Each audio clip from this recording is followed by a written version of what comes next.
Hey, and welcome to the November forecast. Whether you're here live or, it sounds terrible as if you, or else you're here, what, dead? No.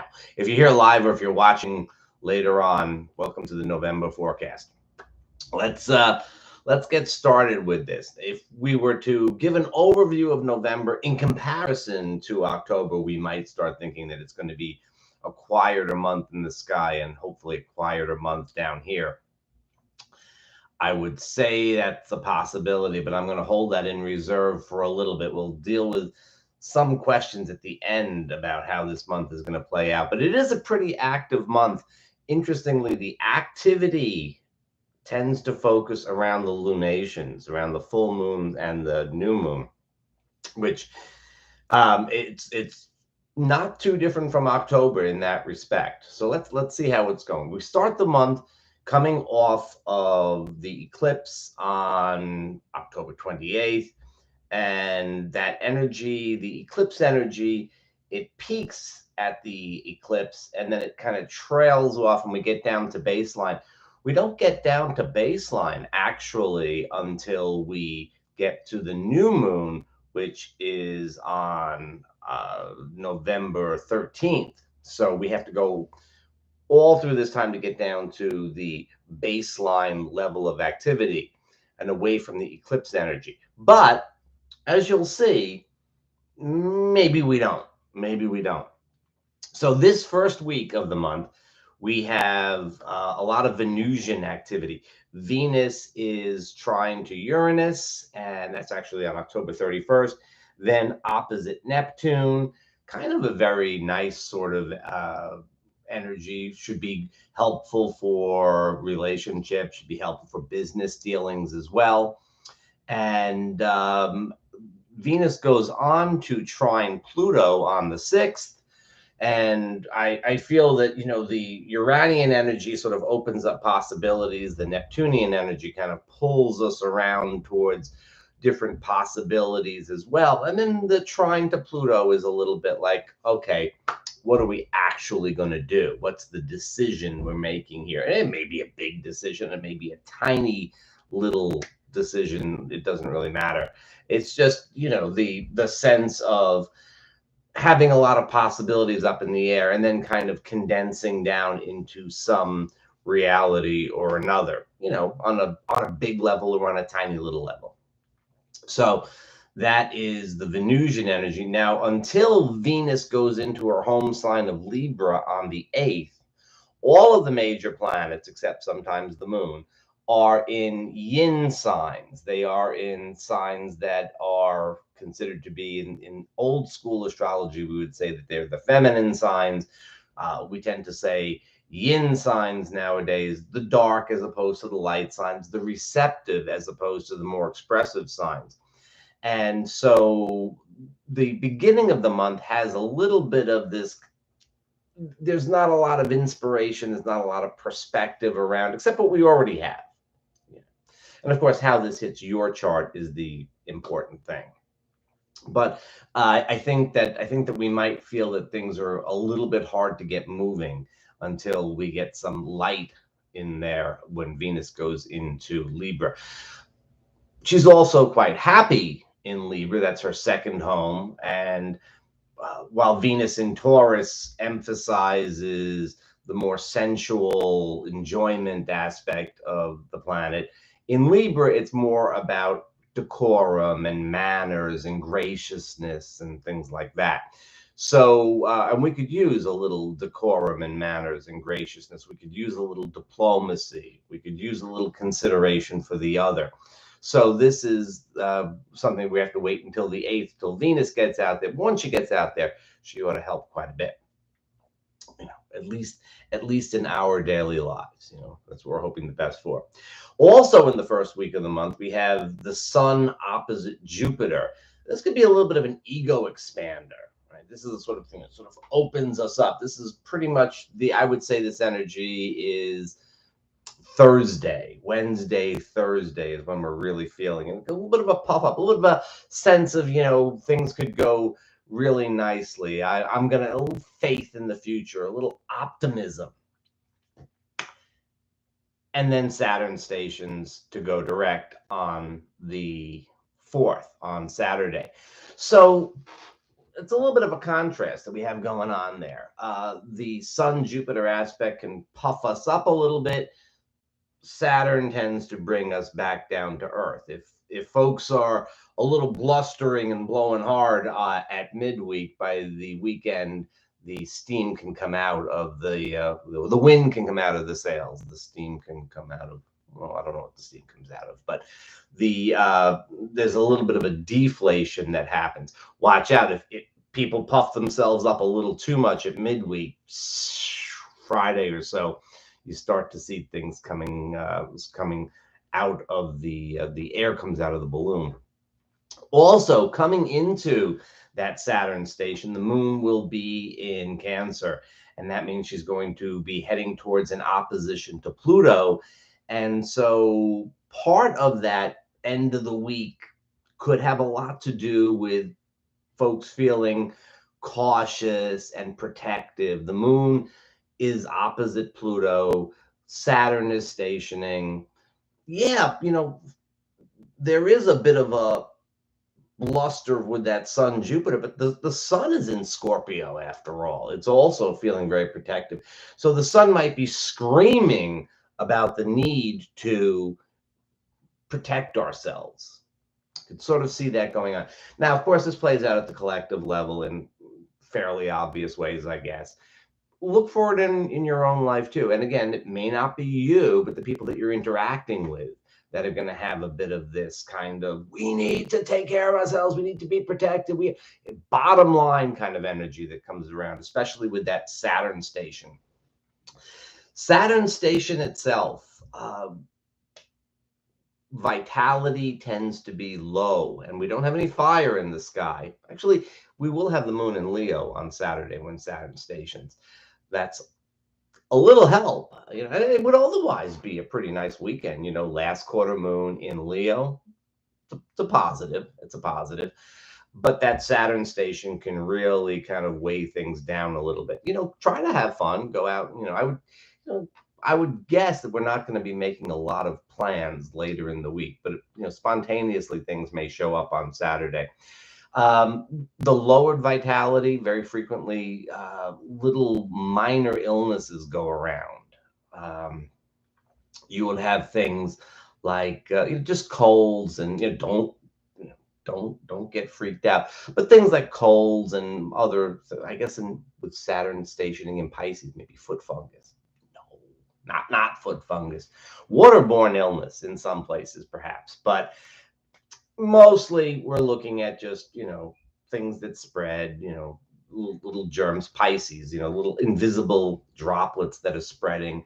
And just be aware that as vitality and immunity gets a little bit lowered, you might be a little bit more susceptible. So just take better care of yourself. Maybe pop a little echinacea preemptively or something along those lines. Try to get enough sleep. That's an eat well. All of those types of things. Don't overwork yourself. Saturn wants you to work. With that Saturn station on the 4th, that weekend, pick a little project and get done with it. That would be good. Saturn would love that. But don't overwork yourself. And I think as we come into the weekend, especially if you're working Thursday, Friday, there might be a little bit of extra pressure, and that might be harder to work with. So keep that in mind. So we come away from that Saturn station. We should point out too that Mercury is opposite Uranus. That's another thing for that first weekend in November, right at the Saturn station. Mercury opposite Uranus, very likely to say what's on its mind. Could be some really brilliant ideas, could be some great insights, but the other side of the story is we could be a little too verbal. Saturn would probably try to keep that down a little bit. And certainly if you say something, if Mercury Uranus gets you to blurt something out, Saturn will make sure that it has some veracity. Otherwise, if you're just talking, Saturn doesn't like that. So if you got something to say it. You got a great idea. If somebody says something to you, listen to it. but there's a sort of critical, let's really assess what's going on. Okay, the next major event, there's more stuff going on in the month, but the next major event that we'll cover here is the new moon on the 13th. Quiet of the new moon. Quiet of the new moon. Well, not so much. First of all, before the new moon on the 13th, we have a couple of events. We have Mercury going into Sagittarius and squaring Saturn. That happens on the 10th. And so Mercury in Sagittarius, this is really the kind of like, I'm going to say it because I believe it to be true sort of energy. And, again, most of it playing out on the collective level, people just sort of, they spout their beliefs and, maybe try to pass them off as fact. Square Saturn, and Saturn does not move this month. From his station on the 4th until the end of the month, he doesn't move more than 24 minutes of arc. He doesn't move in half a degree all month long. So Saturn is really stopped and kind of holding things in place. That's another reason why we may not feel things are moving so much this week. But Mercury square Saturn is, again, being held to account for what you have to say. And so we'll feel that energy as we approach the new moon.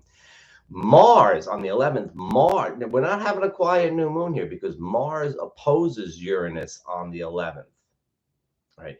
And that is an explosive kind of aspect. Now, Mars is really powerful in his home sign of Scorpio.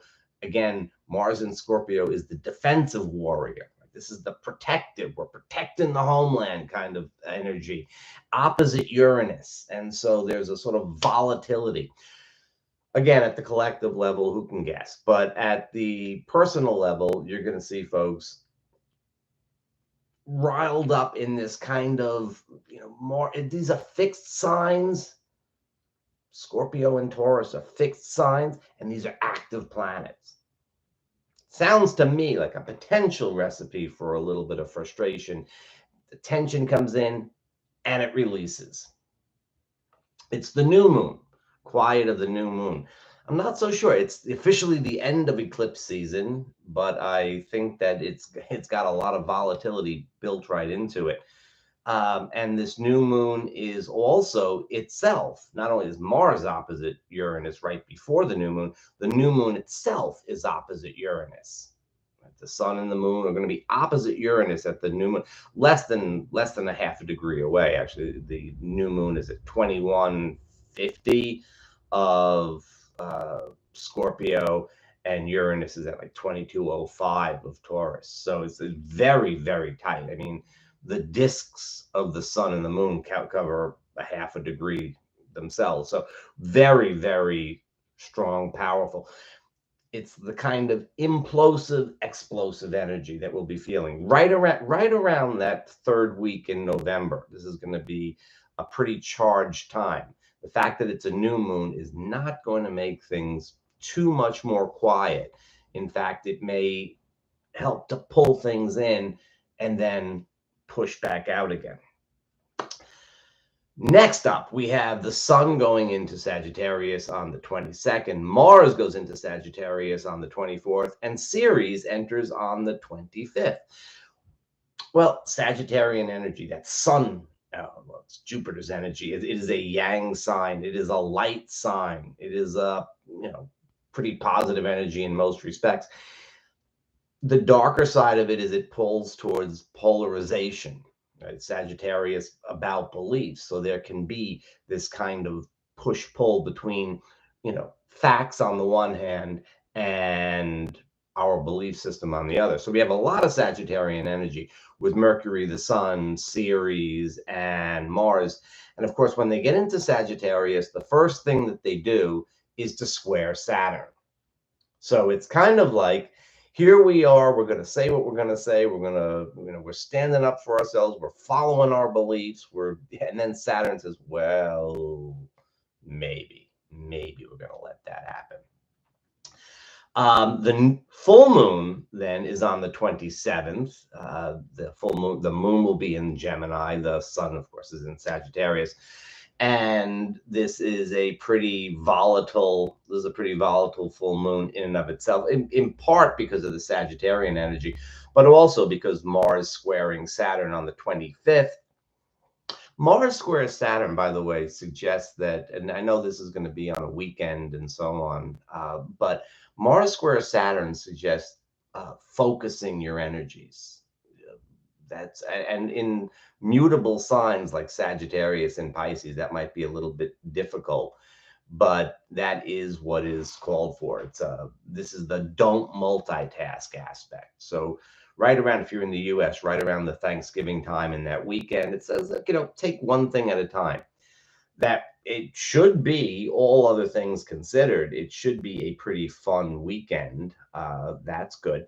And then there's one accompanying aspect on the 27th that is really worth our attention, and that is Mercury is going to be square to Neptune. Now, Mercury in Sagittarius, as I said, is really willing to say what it believes and check the facts sometimes later. Neptune in Pisces is not really too concerned with what we would call Saturnian factual reality anyway. And so this is an opportunity to, perhaps say, what you believe, and probably even wind up believing your own stories. This is not a very realistic energy. It could be a lot of fun. I mean, it would be a really good indication of a time to meditate. It's a wonderful time to just do some creative work. There's lots of positive stuff that could come out of this. But in terms of realism, we're charged up by the full moon, and we have Mercury square Neptune. Are we going to be realistic about things? Not really. Not really. There's other things than realism. And that's what we're getting right around this full moon. We're getting high energy. We're getting faith, Sagittarian faith. We're getting belief. We're getting the opportunity to go explore, to see the big picture. That we're getting. Is it going to translate down into something right away that you can use, that it's sure thing? Maybe not. Maybe it'll take some time. We also have Ceres square Saturn, which suggests that we'll get some Earth news around that time. We get Earth news all the time. So that's the major events of the month. I want to point out that I've noticed, particularly working with my clients, and anybody's welcome to join that club anytime they like. I've noticed working with my clients that I find myself repeating the same pattern in looking at the next 6 months to a year. And what I'm seeing is that October, like very busy, had some opportunities, maybe into the earliest part of November.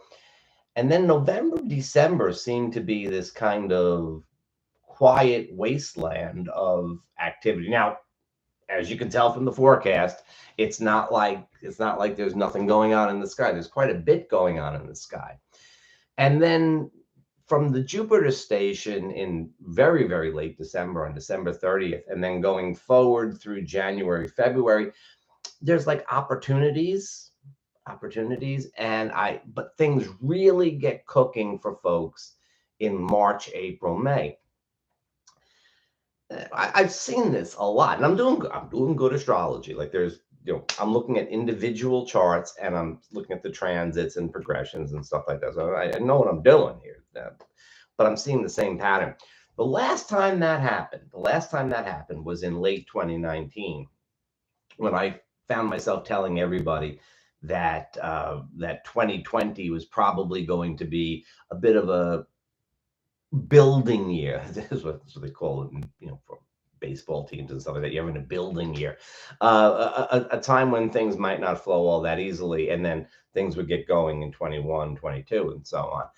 I'm not saying that we're looking at anything like a pandemic or a lockdown, and we're certainly looking at a much smaller period of time. But my guess is that we're kind of a little in a holding pattern, despite all of this exciting energy that we have going on in the sky. We're in a bit of a holding pattern through the end of this year. And that might be something that happens, on the collective level. Also, quite possibly it's just, folks, if you're watching this, if you resonate with what I do, that might be for us, as opposed to folks that are off on some other some if you want to really get stuff going in December, maybe you ought to find another person to watch. But it seems like that is the energy that is sort of prevailing, that the rest of this year's got a little bit of a slowness to it, and it goes beyond the all earth and water planets and things like that. Let's see who's here. Anna Astro made it, yes, and Laura Smith and Kim, and well, just happy to everybody. Oh, from Sweden, that's nice. My friend Adam Bernstein, yeah. Oh, Adam is wonderful over at the Medium channel. He's he's great to watch. He's got a lot of great meditation stuff and things like that that is wonderful to incorporate. His forecasts are interesting and good, and he's a great psychic medium too. He's my psychic medium. Like when I want to talk to somebody, I talk to Adam. So Adam Bernstein is he's way up there on my list. Normally in Queens, but in Madrid, Spain today. Oh, well, Astoria Boulevard will be there when you get back. So let's see. From India. Oh, Lakshmi Puja blessings. Oh, to you too. What is it? It's Lakshmi Day. That's wonderful. Goddess of beauty and abundance. Sick in bed for a week. Eek. California, and Ireland. So hi to everybody. Wow, so we have more people here now that the forecast is over than we had when I was dropping the pearls of wisdom about this coming month. We do have a very active month in the sky. There's a certain amount of volatility, lots of Mars aspects, lots of aspects to Uranus, although we do start with that kind of dragging energy of not having any planets in light signs. Interestingly, you might have picked up when Venus does go into Libra, which is helpful. She doesn't really make a lot of aspects at that point because all the other planets are in the darker signs. And then she goes ahead, she moves pretty fast, right? Now that she's way out of the shadow of a retrograde, she's moving pretty fast, but the other planets don't get into Sagittarius in time to catch up with her. I shouldn't say, but Venus gets into Libra and she's ahead in Libra, so she would aspect Sagittarius planets, but they're too late getting there. Wisconsin. I went to Wisconsin once. I went to Madison, Wisconsin once for a conference. It was nice, but I was like just in a little thing. I didn't get to see much. I would love to see Wisconsin and Minnesota and those out there states, but we don't know. Okay, so if there are any questions, I'll answer questions. Other than that, hi to everybody. And we will, we could reconvene next month. I'm not going to do this on the last Saturday of the month. I think I'll do it on, well, no, I was going to say I would do it on the Thanksgiving weekend Saturday. That would be the 25th. But does that make good sense? Yeah, we'll do it on the 25th. That is the last Saturday of the month. So we'll do a live on that day. I might potentially, theoretically, could be that I might do it by Zoom, because we could get these folks on here. We can get 26, 27, 30 people on Zoom. But we may just do it right over here. So thank you all for giving me your Saturday morning if you're watching live, and whatever time you're giving me other than that. And have a really good November. Don't forget to watch the weekly forecast. Don't forget to go to armanddiaz.com to, I don't know, you could read the monthly forecast. And I got to write November's monthly forecast. And the other thing you could do is get yourself a consultation. That's not a bad idea. Okay. Sometimes I hear you using ascendant as first house. Other times, most people use the sun, which is correct. Yes, the ascendant is the start of the first house. If you're using whole sign houses, the sign of the ascendant is the first house. But other than that, if you don't have a birth time and you don't know the ascendant, then you put the sun on the ascendant. You do what's called a sunrise chart or a solar chart, and that works. The solar chart is actually very valuable in and of itself because we live in a very solar culture. We're very concerned with solar things. So, typically that is a helpful layer of interpretation. But the ascendant, when it comes like with stuff happening in your life and stuff like that, the ascendant is the better choice, in my opinion. Will this be yes? If you missed the beginning and the actual forecast, this will be available in a little while. I'll just it converts automatically. It takes a little while, but then it does become available, so you can watch it later. Okay, guys. Thanks so much, and we'll see you on the weekly forecast and stuff like that.